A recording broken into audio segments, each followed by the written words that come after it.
So, you want to play games, but you don't want to use one of those built-in microphones in the headsets because they sound bad and whatever. One option you can do, and what I do, is I have one of these standalone mics. They sound better, and it's better for like commentary.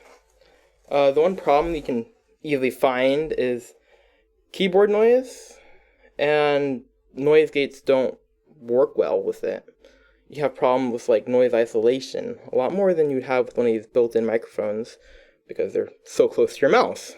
Well, this one is a pretty good distance away. So in order for the mic to work well, you will need to isolate the mic from the desk.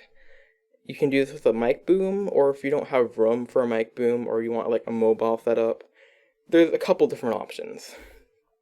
The option I opted for is I built this little microphone box, and it helped prevent from noise from back here entering the microphone and noise from the side entering it.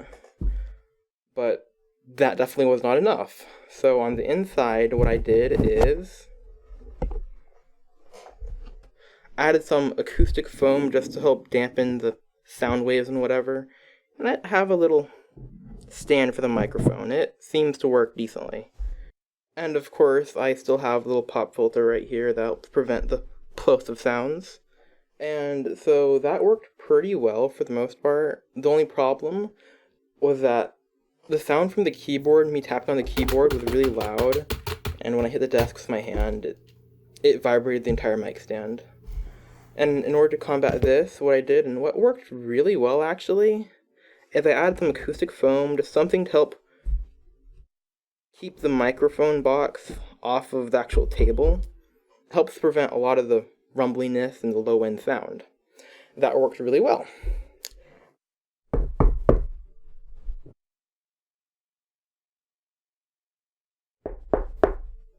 So with only having the mic stand and acoustic foam, it helped a lot, but the problem was I was still having problems with the noise gate working correctly because I didn't isolate the sounds enough.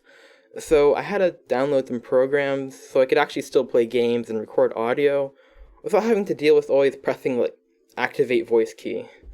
And that's what we're going to get into next. Alright, so now that we have the microphone stand taken care of and the boom taken care of, we will go ahead and switch into the software. Okay, so the installation of VST is kind of lengthy, so I'm going to have another video describing how to do that completely.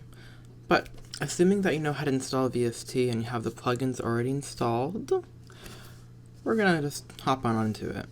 So the first thing we're going to want to do is we're going to have to right-click, Plugins, VST Reaper, and we're just going to add a simple noise gate via gate, which is right here.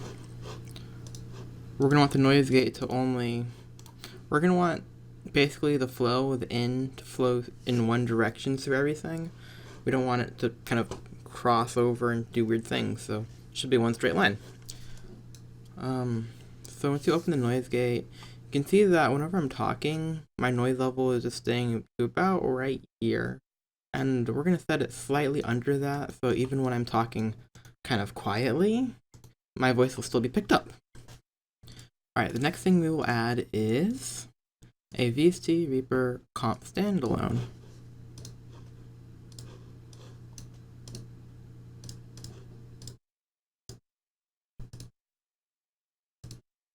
So basically what a VST comp standalone is, it's a compressor. It compresses all of the audio noise levels down to a certain level. It helps even everything out. It sounds nice and smooth.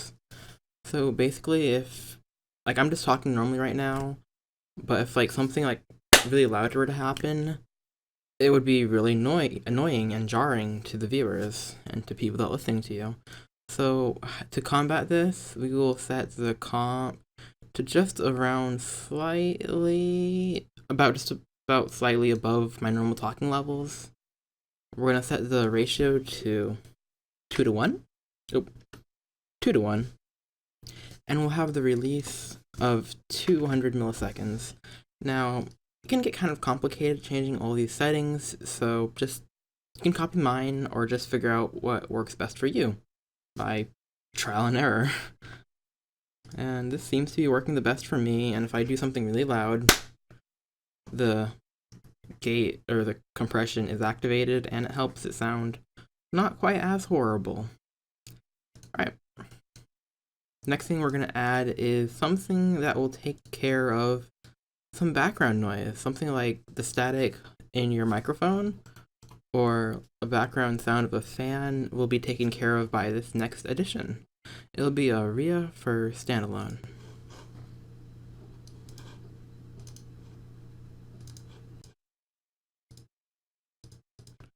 And basically what a RIA for a standalone does is it analyzes your background sound when you're silent and it takes care of stuff. It's magic. Set the edit mode to precise and we'll set this to subtract.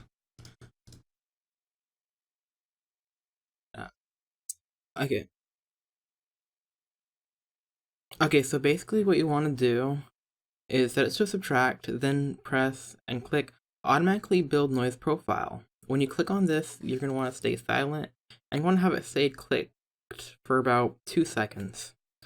And after 2 seconds, you let go of it, and then all the background noise that it pictured or heard during those 2 seconds will now be removed for the future. So, to demonstrate, I'll click it. And now the background sound of my fans and stuff in the background is automatically being removed. And another thing that we're going to do, something a bit more helpful, is in this RIA gate right here, you will see that there's a low pass and high pass setting. And what this does is the low pass and high pass setting, it changes what the RIA gate hears for activation. So, for example, you can preview what this is activating on. So press preview. And so, if I set it to like a low hertz like this is the kind of sounds that will activate the gate. But still, once the gate is activated, all the frequencies of my voice is still going to be transferred. So, I tested it around, and the low pass and high pass settings for me should be at about 500 to 1000 hertz. This is the activity where my voice is most prevalent and the keyboard noise is least prevalent. So basically, my voice will only be captured when I'm actually talking and not when I'm just typing on my keyboard. And for the pre-open, attack, hold, and release settings, you just play around with it until you figure out what's best for you. Oof.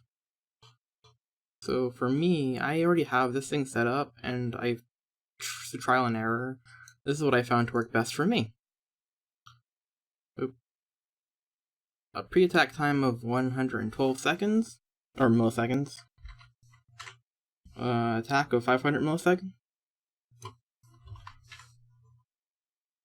A hold of 542. And a release of 100.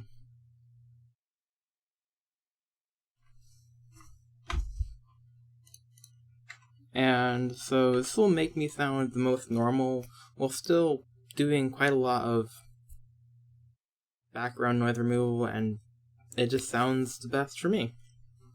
You can play around with it and try to figure out what works best for you, but just following these default settings that I set, it'll do a lot of stuff for you. Good luck out there. Peace.